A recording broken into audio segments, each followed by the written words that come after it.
সেই ঐতিহাসিক লন্ডন বৈঠক, যেটাকে আমি তখনই বলেছিলাম লন্ডন কেলেঙ্কারি। হ্যাঁ, এটা লন্ডন কেলেঙ্কারি হিসাবে প্রতিষ্ঠিত হলো, কারণ ওই লন্ডন বৈঠকেই বিএনপিকে মেটিকুলাস ডিজাইন নির্বাচন করে ক্ষমতা এনে দিবে ইউনূস, ওটা ঠিক হয়েছিল। ওই দিনই তারেক রহমান প্রধানমন্ত্রী হিসেবে গ্যারান্টি পেয়েছিলেন। বাকিটা ভারতের অনুমোদন বা এগুলো বাকি ছিল, এগুলো বাকি ফর্মালিটিস গুলো কমপ্লিট হওয়ার পর তারেক রহমান দেশে এসেছেন। এতদিন পরে সে বিএনপি সরকার নিজেরাই কার্যত ফাঁস করে দিচ্ছে। 12 ফেব্রুয়ারি নির্বাচনের পর এই নির্বাচন নিয়ে অনেক ধরনের কথা বাজারে এসছে। আমরা এমনও কথা শুনেছি নির্বাচনে ইলেকশন ইঞ্জিনিয়ারিং হয়েছে। আমরা সন্ধ্যা পর্যন্ত দেখেছি জামাত এগিয়েছিল, তারপর 2 ঘন্টা বিরতি দেওয়ার পর দেখেছি জামাত হেরে যাচ্ছে, বিএনপি জিতে গেছে। তখন বলা হচ্ছিল বা মানুষজন বলছিল বা সন্দেহ করছিল যে ইলেকশনে ইঞ্জিনিয়ারিং হচ্ছে। 50টি আসন রয়েছে যেখানে 11 দলীয় জোট হারেনি, বরং তাদেরকে হারিয়ে দেওয়া হয়েছে। আমরা যদি আমাদের জায়গা থেকে ঐক্যবদ্ধ থাকি এবং বিএনপি যদি তাদের জায়গা থেকে জনগণের সাথে প্রত্যেকটা ধাপে প্রতারণা করে, আমরা স্পষ্ট করে বলতে পারি জনগণের সাথে প্রতারণা করে আগামী 5 বছর বিএনপি ক্ষমতায় টিকে থাকতে পারবে না। এর আগে আওয়ামী লীগ তাদের সময়ে যে অন্যায়গুলো করে পার পেয়ে গিয়েছিল, ওই একই অন্যায় করে পার পেয়ে যাওয়ার সময় আগামীর বাংলাদেশে আর নাই। নেপাল এবং শ্রীলঙ্কার নির্বাচনে গণঅভ্যুত্থানে অংশকারী যোদ্ধারাই নির্বাচিত হয়েছে, কিন্তু বাংলাদেশে গাদ্দাররা নির্বাচন কমিশনে থাকার কারণে গণঅভ্যুত্থানের যারা ফিল্ডের যোদ্ধা তারা বিজয়ী হতে পারেন নাই। একটা শক্তি আছে, সেই শক্তি এর আগেও নারী নীতি বদলে দিয়েছে। সেই শক্তির একটা পার্ট যদি বিরোধী দল হয়েও থাকে, কখনো যেন এই জাতীয় শক্তি মেইন স্ট্রিম না হতে পারে, আমরা সেই কাজটা করতে পেরেছি। তাদেরকে আমরা মেইন স্ট্রিম হতে দেই নাই। দর্শক, নতুন সরকার গঠনের পরে বিএনপির নতুন সরকারের রাষ্ট্রপতি কে হচ্ছেন সেই আলোচনাটা অনেক বেশি চলছিল। বিশেষ করে নির্বাচনে বিজয়ের পরে সেই আলোচনাটা অনেক বেশি আমরা হতে দেখেছি। কখনো কখনো ডক্টর খন্দকার মোশাররফ হোসেন, তার আগে সব থেকে বেশি আলোচনা ছিল মির্জা ফখরুল ইসলামের নাম, কিন্তু পরে আমরা জেনেছি মির্জা ফখরুলের ভাই নিশ্চিত করেছিলেন যে মির্জা ফখরুল ওই ঘরবন্দি হতে চান না, তিনি জনগণের রাজনীতি করতে চান, জনগণের সঙ্গে থাকতে চান, সেই কারণে রাষ্ট্রপতির জায়গাটা তিনি পছন্দ করছেন না। তারপর থেকে এই সরকারের মেয়াদ 9 মাস, 9 মাসের একটি সেকেন্ডও বেশি সরকার টিকবে না। যদি ব্যাখ্যা চান আমি এক মিনিটে ব্যাখ্যাও দিতে পারি। কারণ আকাশচুম্বী আশা নিয়ে মানুষ আসছে, অপেক্ষা করবে 3 মাস, দেখবে সরকারের প্রস্তুতি পিরিয়ড, পরবর্তী 3 মাস যখন গোসা করে বাড়ি ফিরে যাবে, পরবর্তী 3 মাসে গণ আন্দোলনে সরকার বিদায়। দেখেন, আমাদের তথ্যমন্ত্রী অত্যন্ত মেধাবী এবং যোগ্য একজন লোক, যদিও তিনি বিএনপির সংস্কারপন্থী ছিলেন, কিন্তু তারপরও এখন তিনি মন্ত্রী হয়েছেন, এটা তার সীমাহীন যোগ্যতার একটা প্রমাণ। অন্তর্বর্তী সরকারের সময় একদল লোক নির্বাচনকে প্রলম্বিত করে অরাজনৈতিক সরকার রেখে দিতে উৎসাহিত করেছিল। প্রধান উপদেষ্টা শুরুতে নির্বাচনের ব্যাপারে দ্বিধান্বিত থাকলেও লন্ডন সফরের পর নির্বাচনের রোডম্যাপ দেন। মানে লন্ডন সফরে সব ঠিক হয়েছে। দেখেন, লন্ডন সফরে এটা পজিটিভ দিক বলা হয়েছে, কিন্তু এর মধ্যে আসল জিনিস লুকায়িত আছে। বাংলাদেশে নির্বাচন কখন হবে কি হবে না, ইটস আপ টু পিপল। ও এটা বিএনপির প্রতিনিধি দল আছে, জামাতের প্রতিনিধি দল আছে, সর্বদলীয় মিটিং করে একটা সিদ্ধান্ত নেবে ইউনূস সরকার। কারণ লন্ডন বৈঠকে কি ইউনূসকে কি ভয় দেখিয়েছে না মেরেছে? যে লন্ডন বৈঠকের পর ইউনূস নির্বাচন দিতে রাজি হয়েছেন, বা লন্ডন বৈঠকে কি এমন ঘটেছে যে আগে নির্বাচন দিতে চায়নি আর ওখানে হয়েছে? আর একটা দলের সাথে মিটিং এ সবকিছু তাহলে উল্টে গেল কেন? এর মানে চুক্তি হয়েছে যে ইউনূস আপনাকে এটা দেবো, আমাকে এটা দেন। এটা এই তথ্যমন্ত্রীর বক্তব্যের মধ্যে অতি সূক্ষ্মভাবে তাকালেই বোঝা যায় যে লন্ডন বৈঠকেই তারেক রহমানকে প্রধানমন্ত্রী বানানোর সিদ্ধান্ত হয়েছিল, এবং ইউনূস বা সরকারকে কি দেওয়া হবে, কিভাবে তাদের সেফ এক্সিট দেওয়া হবে, নানান বিষয়ে একটা আন্ডারস্ট্যান্ডিং হয়েছিল, যার ফলে ওখানে রাজি হয়েছে। নইলে তো এটা তো হওয়ার কথা না। নির্বাচন কখন কি দিবে কি দিবে না, এটা যমুনায় বসে ঠিক হবে এবং সর্বদলীয় বৈঠকের মাধ্যমে ঠিক হবে। এটা লন্ডন বসে ঠিক হওয়া অন্য কেউ জানবে না, এবং একটা দলের সাথে সরকার প্রধানের, একটা দলের প্রধান যারা সরকারের পার্টনার, তাদের সাথে সরকার প্রধানের জয়েন্ট স্টেটমেন্ট, এটা তো একটা কলঙ্ক। আসলে বাংলাদেশের রাজনীতির ধ্বংস ওই লন্ডন বৈঠকে হয়েছে। ইতিহাস লন্ডন বৈঠককে লন্ডন কেলেঙ্কারি হিসেবে পাঠ করবে বলে আমার মনে হয়। তো দর্শক, ধীরে ধীরে সব সত্যই ফাঁস হবে। অনেক কিছুই সামনে আসছে, দেখছেন যে জামাতকে মেইন স্ট্রিম হতে দেয়নি, এমন জামাত ক্ষমতায় আসা ঠেকিয়েছে কারা? জামাতকে ক্ষমতা আসা ঠেকিয়েছে অন্তর্বর্তীকালীন সরকার, সেকেন্ড বানিয়ে দিয়েছে। জনগণ জামাতকে চেয়েছিল, আমরা দেখেছি মাঠে ময়দানে, কিন্তু সরকার জামাতকে ফার্স্ট হতে দেয়নি। রিজওয়ান হাসানের বক্তব্য স্পষ্ট, খলিলুর রহমান যে কলকাঠি নেড়েছেন তা তো প্রমাণিত। 21 টিভির এক উপস্থাপক বলেছেন যে তার অনানুষ্ঠানিকভাবে একটা ঘরোয়া অনুষ্ঠানে তাকে এক উপদেষ্টা বলেছেন যে জামাত আসা আমরা ঠেকাচ্ছি, জামাতকে আমরা ঠেকাবো, আমার কারণে জামাত ঠেকে যাচ্ছে। তো বিস্তারিত বলেননি। এভাবে অনেক কিছুই সামনে আসবে। যে জামাতকে ঠেকিয়ে দেওয়া হয়েছে। মানে ইউনূস সরকার ওভারঅল দেখেছে যে মানুষ জামাতকে চাইলেও, এমনিতে ইউনূসের আমলে ভারত বলে বা আরো অনেকে বলে যে বাংলাদেশে মৌলবাদীদের উত্থান অমুক তমুক, তো জামাত সরাসরি মৌলবাদী না হলেও জামাত ইসলামী দল ক্ষমতায় আসলে তখন এই ন্যারেটিভ তো এস্টাবলিশ হবে যে ইউনূসের হাত ধরে মৌলবাদীদের উত্থান হয়েছে। আবার ইউনূসেরও আত্মবিশ্বাসের ঘাটতি ছিল যে জামাত কি আদৌ পারবে দেশ চালাতে, কিভাবে পারবে, তাদের তো অভিজ্ঞতা নাই, আবার ধর্মভিত্তিক দল টিকে থাকে ক্ষমতায় এসে, এরকম এক্সাম্পলও নাই।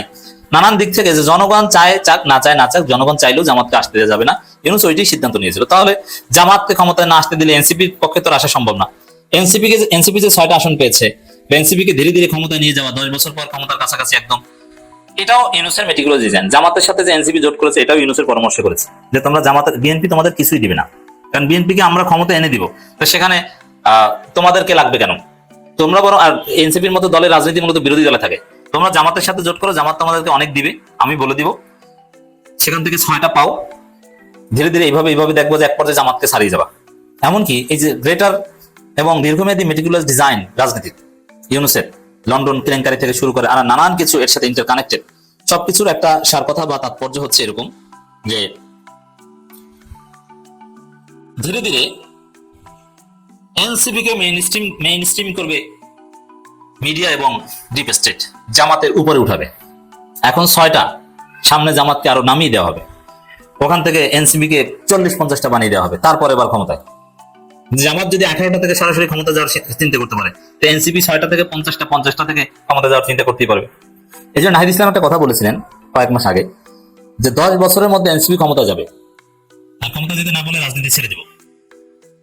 এটা কেন বলেছিল? ওই যে ইউনূসের যে দীর্ঘমেয়াদী প্ল্যান, তার অংশ হিসেবে তিনি এই বিশ্বাস থেকে বলেছেন। এবং ডিপ স্টেটের প্ল্যান আছে যে এনসিপি কে 10 বছরের মধ্যে ক্ষমতায় আনার, এবং এটা সম্ভব হতে পারে।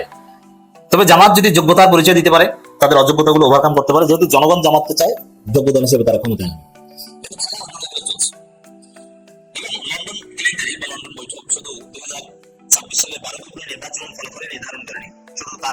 প্রধানমন্ত্রী বানায়নি, বাংলাদেশের 10 বছরের রাজনীতি অনেক গতি প্রকৃতি লন্ডন বৈঠকে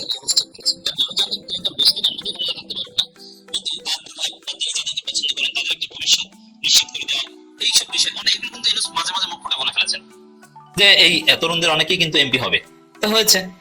অথচ স্বাভাবিকভাবে আলাদাভাবে একক দল হিসেবে কি এনসিপির কারো পক্ষে এমপি হওয়া সম্ভব ছিল না? তাহলে খেলা কোন লেভেলে চলছে বুঝতে পারছেন? রাজনীতি আসলে একটা নোংরা খেলা, পর্দার অন্তরালের খেলা। সাদা চোখে আমরা দেখি অনেক কিছুই তা না।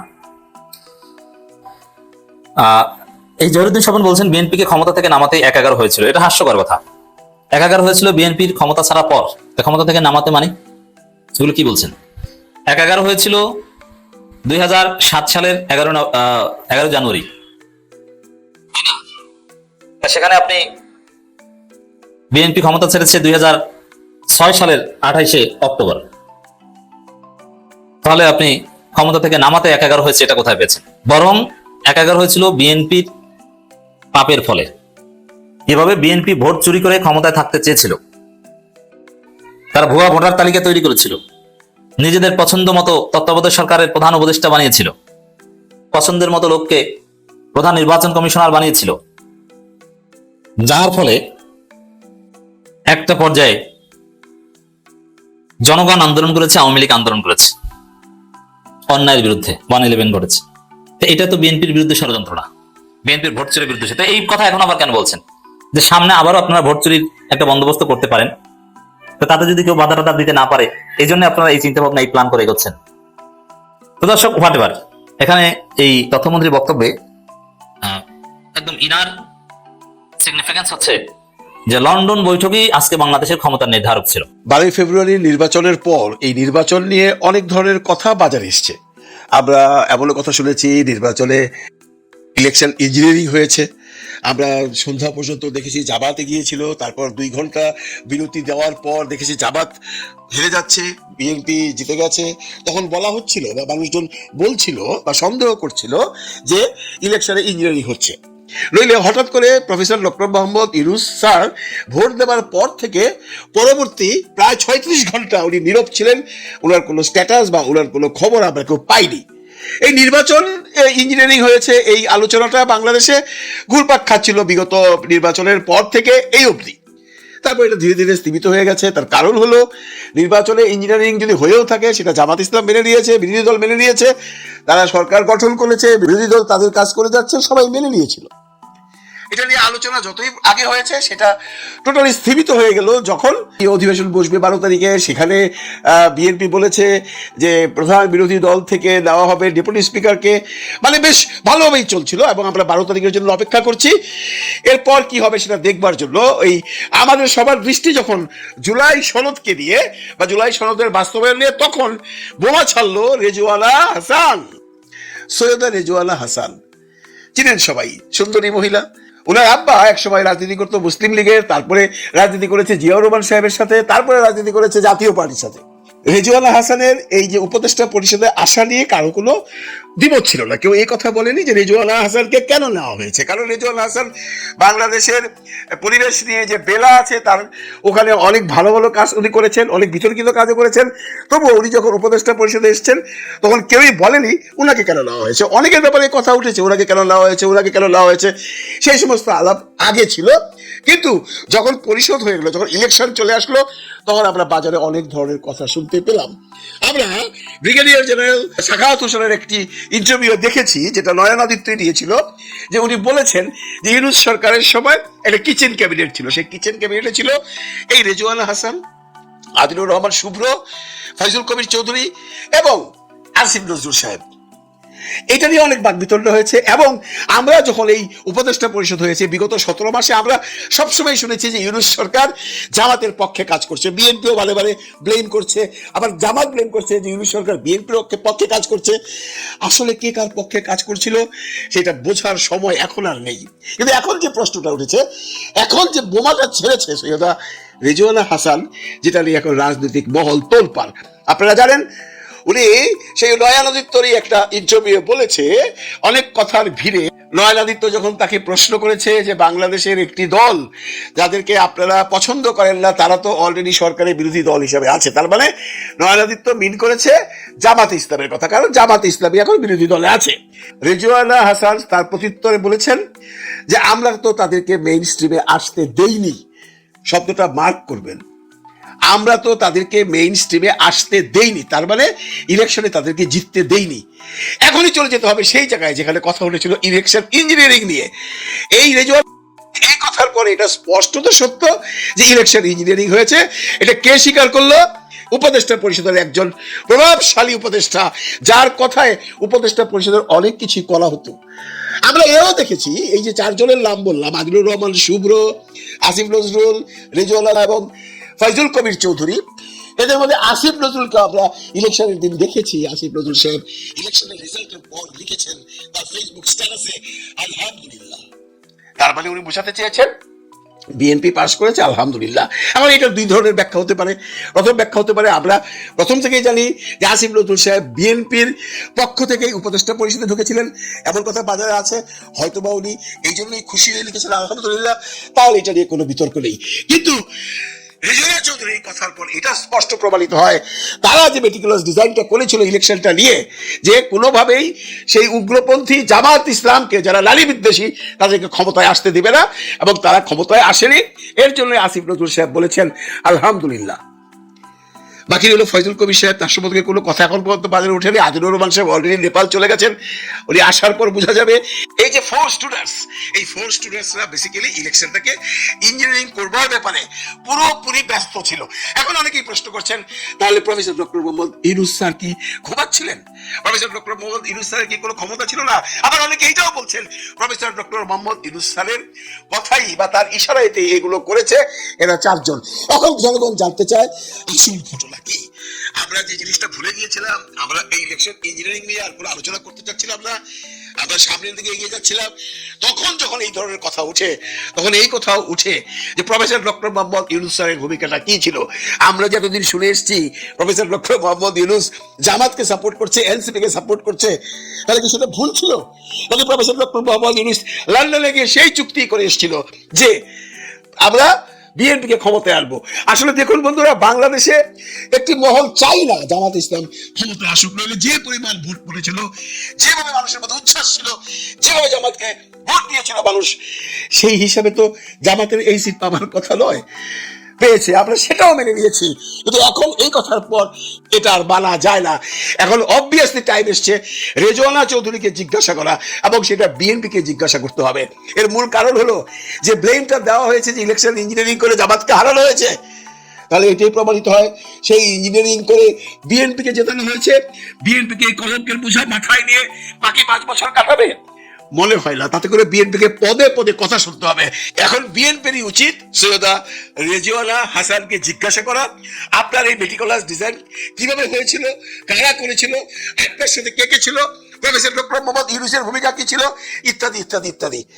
এই ঘটনা শুনবার পর অনেকেরই, ইনক্লুডিং মি, যদি এটা সত্য হয়ে থাকে তাহলে প্রফেসর ডক্টর মোহাম্মদ ইউনূস স্যারকে যে বিশ্বাস আমরা করেছিলাম, প্রফেসর ডক্টর মোহাম্মদ ইউনূসের প্রতি যে আস্থা আমাদের ছিল যে উনি একটা ফ্রি অ্যান্ড ফেয়ার ইলেকশন দেবেন, সেই আস্থা এখন থেকে চলে যাবে। ইউনূস স্যারের প্রতি যে শ্রদ্ধা, সেটা অনেক মানুষেরই চলে যাবে। সবাই বলবেন ইউনূস স্যারও সেই মেটিকুলাস ডিজাইনে জড়িত ছিল। আমরা দেখেছি ইউনূস স্যার একটা ভালো ইলেকশন দিয়েছেন। উনি বলেছিলেন উনি একটা ভালো ইলেকশন দেবেন, ঈদের মতো একটা উৎসব মুখর ইলেকশন হবে, কোনো গ্যাঞ্জাম হবে না। সেটা হয়েছে বন্ধুরা। বাংলাদেশে এই মধ্যে প্রথম কোনো ইলেকশন স্বাধীনতার পর পর যেখানে সবচেয়ে কম প্রাণহানি হয়েছে, সবচেয়ে কম সন্ত্রাসী হয়েছে, কিন্তু হয়ে লাভ হলো কি? ইলেকশনে ভোট দিল জনগণ, যে জনগণ বিশ্বাস করে তার ভোটটি প্রদান করলো, সেই ভোটটি মেটিকুলাস ডিজাইনে উল্টে গেল। যদি হয়ে থাকে তাহলে জনগণকে নিয়ে কেন আপনারা খেলা করলেন? জনগণকে কেন ভোট দিতে বললেন? এই রোদ বৃষ্টির মধ্যে দাঁড়িয়ে দাঁড়িয়ে, ঘন্টার পর দাঁড়িয়ে দাঁড়িয়ে তারা ভোট দিয়েছে, তাদের তাদের মনের আশা পূরণ করেছে। সেই আশাতে আপনি দূরে পাড়ি দিয়ে দিলেন। এই যে সুন্দরী রেজওয়ানা হাসান, উনি যে থলের বিড়াল বের করে দিলেন, এতে করে এখন সামনে কি হবে? প্রথম দিন যখন সংসদ অধিবেশন বসবে, নিশ্চয়ই এটা নিয়ে সংসদে কথা হবে, এবং সংসদ অধিবেশন বসবার আগেই যদি রেজওয়ানাকে জিজ্ঞাসা করা না হয় যে তুমি যে কথাগুলো বলেছো এর পূর্ণ ব্যাখ্যা করো, এবং তোমার সাথে কে কে ছিল সেগুলো আমাদেরকে জানাও। এখন যদি এই কলঙ্কটা বিএনপির মাথায় থাকে, সারা জীবন বিএনপিকে এই কলঙ্ক মাথায় নিয়ে তার রাষ্ট্র শাসন করতে হবে। দেখুন, আরেকটা বড় প্রশ্ন আজকে উত্থাপিত হচ্ছে, যেটা জামাতের নায়েবে আমির ডক্টর মোহাম্মদ তাহের সাহেব বলেছেন। সৈয়দা রেজওয়ানা হাসানের সাথে সাথে ডক্টর খলিলুর রহমানের কথা উঠেছে। কেন উঠবে না বলুন? দেখুন, আমরা এই ইলেকশনের আগে প্রথম থেকেই শুনে এসেছি যারা উপদেষ্টা পরিষদে আছে তারা কেউ উপদেষ্টা থাকা অবস্থায় ইলেকশনের মধ্যে জড়িত থাকতে পারবে না, তাদেরকে পদত্যাগ করতে হবে, বা তারা এইখানে কোনোভাবেই সম্পৃক্ত হতে পারবে না। সেইখানে ডক্টর খলিলুর রহমান যখন ওই উপদেষ্টা পরিষদের একজন বড় উচ্চপদস্থ উপদেষ্টা ছিলেন বা উপদেষ্টা পদমর্যাদায় ছিলেন, সেই ভদ্রলোক পরবর্তীতে বিএনপি ক্ষমতা নেবার পর কি করে সেই দলেরই পররাষ্ট্রমন্ত্রীর পদটি পেয়ে যান? তাতে কি এটা প্রমাণিত হয় না? বলুন, তাতে কি এটা প্রমাণিত হয় না যে এই খলিলুর রহমানও এই যে মেটিকুলাস ডিজাইন এর মধ্যে জড়িত আছে, এবং খলিলুর রহমান জানতো, খলিলুর রহমান এই ডিজাইনের প্ল্যানিং করেছে, এবং তার পুরস্কার হিসাবে সে আজকে বিএনপিতে গিয়ে বসেছে। অনেকেই বলেন ডিপ স্টেট, আমিও দেখছি এটা তো ওল্ড স্টেটের ব্যাপার, নিজের স্টেটের মানুষ এগুলো করছে। ঘরের মধ্যেই শত্রু আছে। আপনি বিড়ালকে মাছের পাহারাদার বানিয়েছেন। আরে ভাই, বিড়াল যদি মাছের পাহারাদার হয় তাহলে বিড়াল সব মাছ খেয়ে ফেলবে।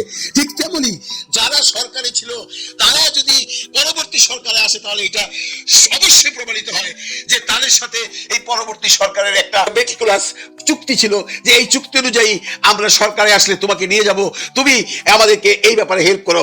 আমি আবারও বলছি, বিএনপি করেছে কিনা সেই প্রশ্ন পরে, আগে জানতে হবে এই রেজওয়ানা হাসান কাকে কাকে নিয়ে এই ডিজাইন করে এই জামাতে ইসলামকে এই শক্তিতে আসতে দেয়নি, জামাত ইসলামকে জিততে দেয়নি, জামাত ইসলামকে সরকার গঠন করতে দেয়নি।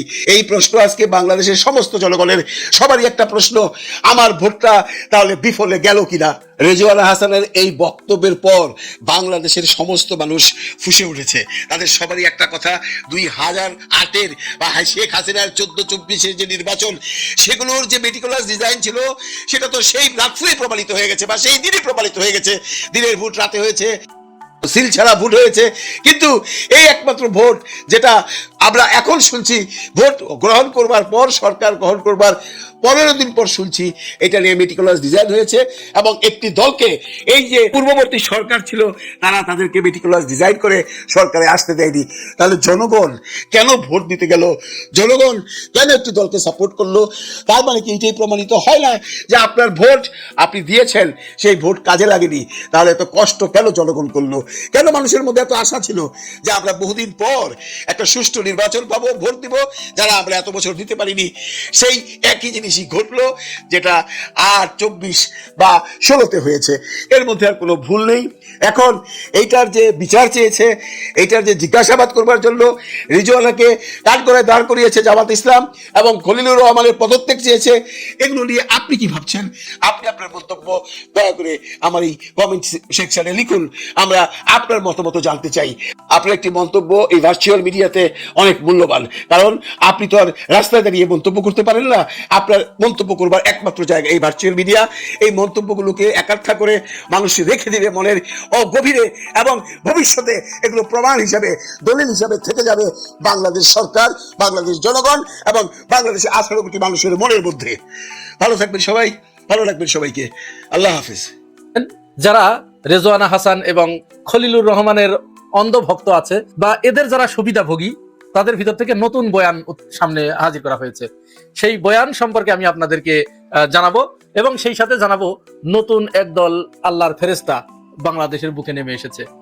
তারা এত নিষ্পাপ এবং মাসুম, এবং তারা যে ভাজা মাছটি উল্টিয়ে খেতে জানে না, তার একটা ভিডিও আমি আপনাদেরকে শেষে দেখাবো।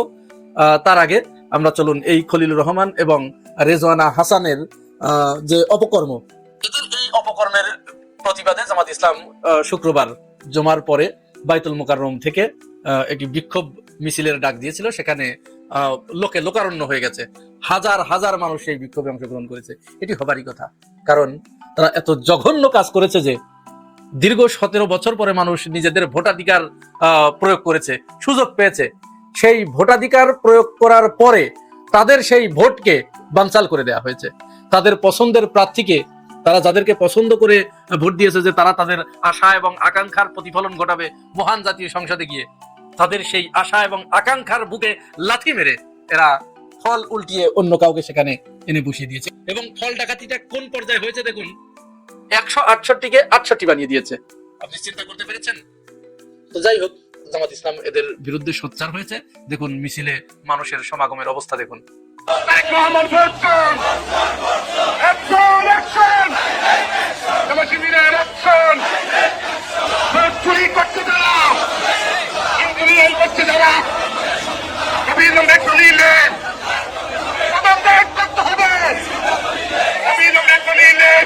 শুধু তাই নয়, এই যে মিছিল, এই যে মানুষের প্রতিবাদ, এই যে বিক্ষোভ, এই বিক্ষোভের পরে মানুষ, উত্তেজিত জনতা, যারা তাদের ভোটাধিকার প্রয়োগ করার পরেও তাদের কাঙ্ক্ষিত নেতা নির্বাচন করতে পারে নাই এই কুচক্রী মহলের কারণে, তাদেরকে দেখুন জুতাপেটা করেছে।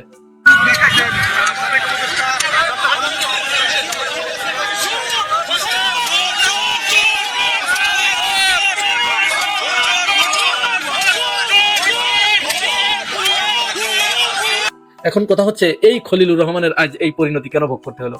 তিনি তো এখনো জীবিত এবং তিনি এই সরকারের অত্যন্ত গুরুত্বপূর্ণ একজন মন্ত্রী। কি দরকার ছিল? মানুষের কতটুকু প্রয়োজন হতে পারে, একজন মানুষের কতটা সম্মান প্রয়োজন হতে পারে? তিনি তো সবেমাত্র কয়েকদিন আগে সর্বোচ্চ সম্মান বাংলাদেশের মন্ত্রণালয়ের দায়িত্ব পালন করেছেন। তাকে আবার এটা অসৎ উপায় অবলম্বন করে তাকে বিএনপির ভিতরে গিয়ে তাকে এই অপকর্ম করতে হলো। তিনি কিভাবে বিএনপিকে আশ্বস্ত করেছে এবং প্লিজড করেছে দেখুন।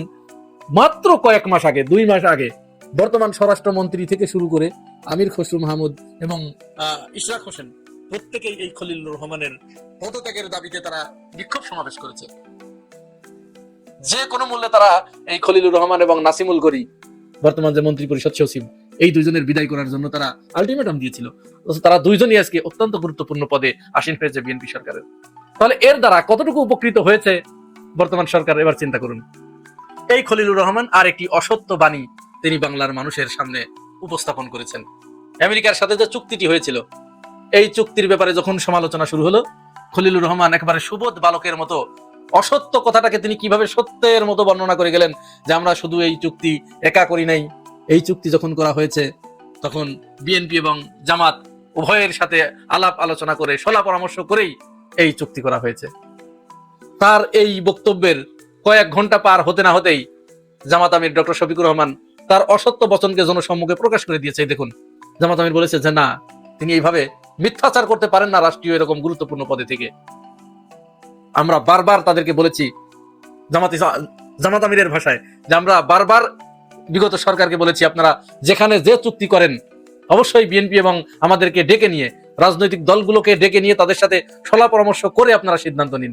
কিন্তু তারা আমাদের পাত্তা দেয় নাই, আমাদের কথা তারা কর্ণপাত করে নাই। অথচ এখন যখন বিপদে পড়েছে তখন বলা হচ্ছে যে আমাদের সাথে আলাপ করেছে। আদতে তারা এই বিষয়ে আমাদের সাথে কোনোদিন আলাপই করে নাই। চিন্তা করেছেন রাষ্ট্রীয় গুরুত্বপূর্ণ পদে থেকে শপথ নিয়ে কিভাবে এরকম কোটটাই পড়া লোকগুলো, শিক্ষিত মানুষগুলো কিভাবে অসত্য কথাকে সত্যের মতো প্রচার করে যায়, বলে যায় নির্দ্বিধায়, অবলীলায়। সুতরাং মানুষ যখন এই পর্যায়ে নেমে যায় তখন তো তার ওই ভিডিওতে যা দেখলেন, ওই জুতার বাড়ি ছাড়া আর কপালে কিছু থাকে না। আপনার ক্ষমতায় থাকার পরেও যদি জুতার বাড়ি কপালে জোটে, আপনি ক্ষমতা থেকে নামার পরে জনগণ আপনার কি করবে আপনি কি বুঝতে পেরেছেন? এখন জনগণের ভিতর থেকে প্রবল কানাঘুষা শুরু হয়েছে যে রেজওয়ানা হাসান কেন হঠাৎ করে এই সত্য কথাটি বলে দিলেন। অনেকেই বলছে, রাজনৈতিক বিশ্লেষকরা বলছে যে তাদের দুইজনকেই মন্ত্রণালয়ে নেয়ার কথা ছিল, বিএনপির মন্ত্রী পরিষদে যুক্ত করার কথা ছিল। কিন্তু বিএনপি যখন শুধুমাত্র খলিলুর রহমানকে নিয়েছে, রেজওয়ানা হাসানকে নেয় নাই, তখন রেজওয়ানা হাসান এই সত্যটা বলে দিয়েছে। এবং আরো হয়তো অনেক কিছু আসবে সামনে। এখন অনেকেই যারা খলিলুর রহমান এবং রেজওয়ানা হাসানের বর্তমান ফ্যান হয়েছেন, নতুন ফ্যান হয়েছেন, বা এই সরকারের যারা অংশীজন, তারা বারবার বলার চেষ্টা করছে জামাত ইসলামের এই মুভমেন্টকে, রেজওয়ানা হাসান এবং খলিলুর রহমান বিরোধী অ্যাক্টিভিজমকে তারা বিতর্কিত করার চেষ্টা করছে যে রেজওয়ানা হাসান তো কোথায় জামাতের নামটাও উল্লেখ করে নেই। তাহলে এই গান্ডুর দল জামাতকে বলছে যে এই গান্ডুর দল সাংবাদিক সম্মেলন করছে রেজওয়ানা হাসানের বিরুদ্ধে। বাংলাদেশের মানুষ তো ছাগল না, সবাইকে আপনার মতো ছাগল ভেবেন না। রেজওয়ানা হাসানের 25 মিনিটের বক্তব্য প্রত্যেকেই শুনেছে, আপনিও শুনেছেন। এখন তিনি পরিষ্কারভাবে বিরোধী দলের কথা উল্লেখ করেছেন। সাংবাদিক কিন্তু তাকে টোপ দিয়ে, তার কথা এক পর্যায়ে কিন্তু ভালোভাবেই এগিয়ে যাচ্ছিল, কিন্তু চতুর সাংবাদিক তাকে কিন্তু ওইখানে টোপ দিয়ে টেনে এনেছে, তাকে ভিতরে ঢুকিয়ে এনেছে।